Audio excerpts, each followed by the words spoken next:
কটাই কোঅপারেটিভ ব্যাংকে নজিরবিহীন সমবায় ভোট, সুপ্রিম কোর্টের নির্দেশ, আধা সেনা মোতায়েন করে কাঁথি সমবায় ব্যাংকের ভোট চলছে গণনা। ব্যাংকের 108টি পদের জন্য প্রার্থী 381 জন।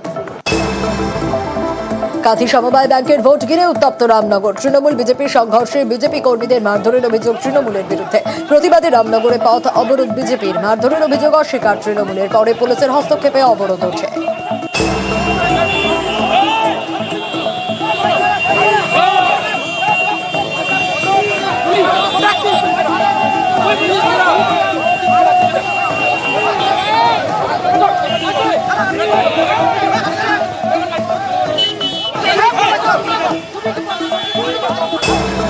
আমরা এখানে ক্যাম্প করে বসেছি, আমরা সবাইকে আমাদের টোকন দিচ্ছি, স্লিপ দিচ্ছি।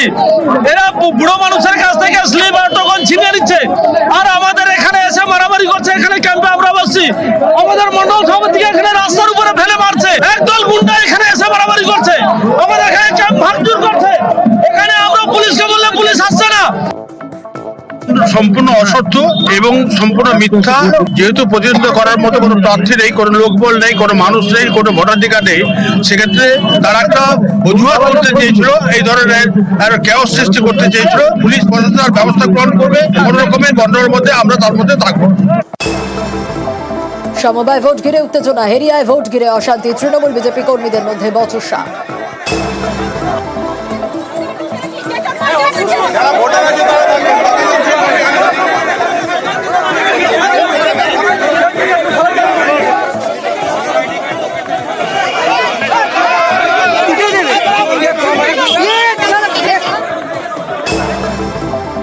সমবায় ভোট ঘিরে অশান্তি, এবার কোলাঘাটেও বিজেপি তৃণমূলের হাতাহাতি। ভোট কেন্দ্রের সামনেই বিজেপি তৃণমূল বচসা।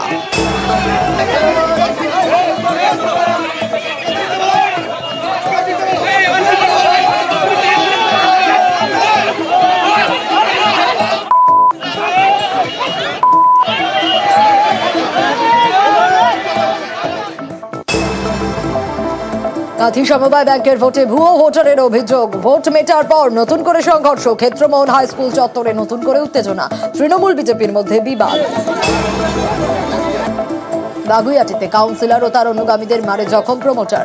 রক্তাক্ত অবস্থায় বাগুইয়াটি থানার প্রমোটার। 50 লক্ষ টাকা না পেয়ে প্রমোটারকে মারধরের অভিযোগ। নিজের জমিতে বহুতল নির্মাণ করতে গিয়ে আগেও টাকা নেওয়ার দাবি প্রমোটারের। ফের টাকা না দেওয়ার মার। আটক কাউন্সিলর ঘনিষ্ঠ। দীর্ঘদিন ধরে তৃণমূলের কাউন্সিলর সমরেশ চক্রবর্তী ওরফে চিন্টু আমার কাছে 50 লক্ষ টাকা 40 লক্ষ টাকা খালি দাবি করছিল, থ্রেট করছিল। কেন?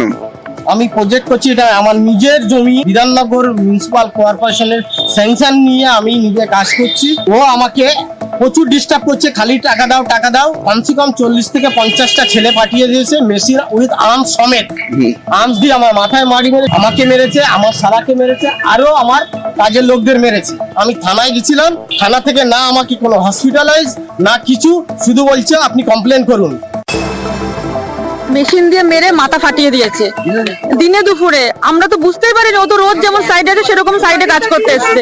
আর এমনিতে একটা চিন্তায় থাকে যে টাকা পয়সা চাইছে অনেকদিন ধরে। আমরা অত টাকা কি করে দেবো বলুন তো? 50 লাখ টাকা চাইছি, এই জমির ওপরে কাজ করছি আমরা বৈধভাবে কর্পোরেশনের প্ল্যানে। অনেক আতঙ্কিত, অনেকদিন ধরে আমরা আতঙ্কে রয়েছে। আরো আগে এসে থ্রেট দিয়ে গেছে এখানে। আমরা তো বুঝতে পারিনি যে আজকে এসে এরকম মারধর করে মাথা ফাটিয়ে দেবে। এটা চিন্টু সমরেশ চক্রবর্তী, 9 নম্বর ওয়ার্ডের কাউন্সিলর, তৃণমূলের। কথা বলেই তো আর মারতে যায়নি কেউ।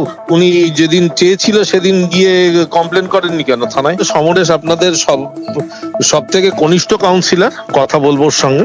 যিনি বদনাম দিচ্ছেন তাকেই প্রমাণ করতে হবে যে সত্যতা কতটা আছে। চেয়ারম্যান হিসাবে আমি মেয়রকে বলবো, কারণ বিল্ডিং প্ল্যান মেয়র দেখেন। হ্যাঁ, উনি কমপ্লেন করছেন, বলছেন পুলিশ ব্যবস্থা নিচ্ছে না। হয় নাকি? এখন ডিসি আছে, এসিপি আছে, সিপি আছে। হাতে পাচ্ছেন শুধু স্লিপ, কিন্তু পাচ্ছেন না রেশন। আসলে গ্রাহকদের ফিঙ্গারপ্রিন্ট নিয়ে স্লিপ দেওয়া নিয়ম, কিন্তু তারপর যে রেশনটা তাদের পাওয়ার কথা না, সেটাও পাচ্ছেন না গ্রাহকরা। এমনই ঘটনা ঘটছে আলিপুর দুয়ারের বকরির বাড়িতে। আসুন কথা বলি, আমাদের প্রতিনিধি রাজকুমার রয়েছেন সঙ্গে। রাজকুমার, স্লিপ দেওয়া হচ্ছে কিন্তু রেশনটা কোথায়? অবশ্যই রাজকুমারের সঙ্গে কথা বলবো, তবে গ্রাহকদের অভিযোগটা আগে শুনি। মাল নিতে আসি, এখানে মাল বলে এই যে লিঙ্ক করে যাই, মাল স্লিপ বাইর করে দিয়ে দেয়, ওনারা বলে ওই সপ্তাহে আসো, ওই সপ্তাহে আসি 2 ঘন্টা 3 ঘন্টা আমরা দাঁড়ায় থেকে যাই, গোডাউন খালি থাকে, মাল থাকে না, আমরা ঘুরে চলে যাই। প্রতি মাসে এরকম হচ্ছে। প্রত্যেক মাসে রেশন আর দিচ্ছে না, আস্তে আস্তে প্রত্যেক সপ্তাহ আসি, শনিবার ঘুরে ঘুরে চলে যাই। এটা কতদিন যাবে এটা? এটা তাও 3-4 মাস। দীর্ঘদিন থেকে দেখি এই যে রবিবার শনিবার এই দিনেই ওরা মালটা দেয়, লোক আসে কিন্তু মাল পায় না।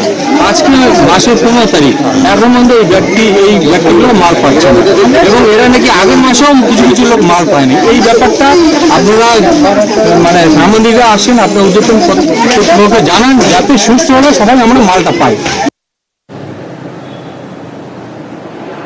কথা বলবো, রাজকুমার প্রতিনিধি রয়েছেন আমাদের সঙ্গে। রাজকুমার, গ্রাহকদের অভিযোগ আমরা শুনলাম, কিন্তু কেন তারা হাতে রেশন পাচ্ছেন না, এর কোনো উত্তর কি রয়েছে?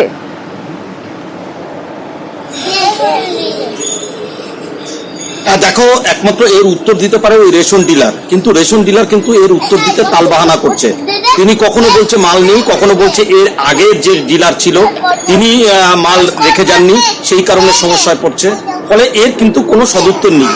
কিন্তু ঘটনা যেটা হচ্ছে যে মাসের পর মাস প্রতি মাসে শুধুমাত্র কাগজের স্লিপ বের করে গ্রাহকদের ফিঙ্গারপ্রিন্ট নিয়ে স্লিপ দিয়ে দেওয়া হচ্ছে এবং বলা হচ্ছে আপনি সামনের সপ্তাহে আসবেন, আর সামনের সপ্তাহ থেকে আবার সামনের সপ্তাহ, আবার সামনের সপ্তাহ, এইভাবে মাসের পর মাস কিন্তু গ্রাহকরা কিন্তু ঘুরে বেড়াচ্ছেন, তারা রেশন পাচ্ছেন না।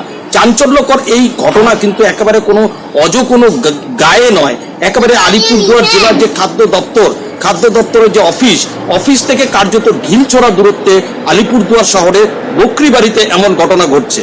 যদিও এই অভিযোগ পাওয়ার পরেই কিন্তু তদন্ত শুরু করেছে খাদ্য দপ্তর। তুমেলা বেশ, এটা চালাতে অসুবিধা হচ্ছে আমাদের, যে আগে যারা মানে দোকান করতো আমাদের ঠাকুমার আমলে, তো রাকেশ সরকার আর মন্টু সরকার, ঠিক আছে, তো ঠাকুমা মারা যাওয়ার পর থেকে মানে এরকম শুরু হয়েছে, মানে চুরি ছাঁচামি শুরু হয়েছে, মানে ওরা যে থাকতো আগে ওরা চুরি ছাঁচামি করে গেছে। হ্যাঁ, মাল দিচ্ছি, মানে কোনো মাসে ডাবল যারা পাচ্ছে তারা ডাবল দিচ্ছি। স্লিপ দিচ্ছেন মানে কি আপনি তো সরকার থেকে মালটা তুলছেন, তো ওনাদের হাতে তো মালটা পৌঁছাচ্ছে না। মানে মালটা কাইতে আসতেছে, তো সেই জন্য মানে একটু অসুবিধা হচ্ছে আমাদের। এটা অফিসও জানে যে আমরা যে সমস্যার মধ্যে আছি, এখনো টাকা পয়সা পাইনি কিছু। না, কোনো কিছু মিস আন্ডারস্ট্যান্ডিং হচ্ছে, কোনো এরকম তো হওয়ার কোনো ব্যাপারই নেই। মাসের মাল তো মাসের মধ্যে পাবেই, এটা তো কখনোই মিস হওয়ার ব্যাপার নাই কোনো। আচ্ছা, মাসের না পেলে তো অফিসেও যেত বা কোনো কিছু করতে যেত, শহরের মধ্যেই দোকান। কিছু ওদের ভুল বোঝাবুঝি হচ্ছে, আর দেখছি আমি লোক পাঠাচ্ছি, দেখি এনকোয়ারি করে কি আছে। পূর্ব নিবেদন করছি